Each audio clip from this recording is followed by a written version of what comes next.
ஒரு retail shop வச்சுருக்கிறீங்களா? உங்களுக்கு தெரிஞ்சிருக்க வேண்டிய மிக முக்கியமான 4 விஷயங்கள். Average ticket size, life time value of the customer, customer acquisition cost, break even point. இந்த 4 பற்றி உங்களுக்கு தெரியல அப்படின்னா தொடர்ந்து இந்த வீடியோவை பாருங்கள். உதாரணத்துக்கு நீங்கள் ஒரு டிபார்ட்மெண்டல் ஸ்டோர் வச்சுருக்கிறத எடுத்துக்கலாம். உங்களோட மாத விற்பனை 10 லட்சம் ரூபாய். அந்த விற்பனை அடைகிறதுக்கு நீங்கள் பண்ணக்கூடிய பில் ஒரு 1000 அப்படின்னு எடுத்துக்கலாம்.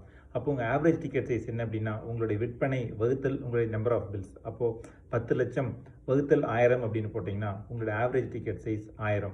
இதே 10 லட்சம் ரூபாய் விற்பனையை நீங்கள் ஒரு 500 பில் பண்ணி இதை அடையிறீங்க அப்படின்னா 10 லட்சம் வகுத்தல் 500 அப்படின்னு போட்டிங்கன்னா உங்கள் ஆவரேஜ் டிக்கெட் சைஸ் 2000.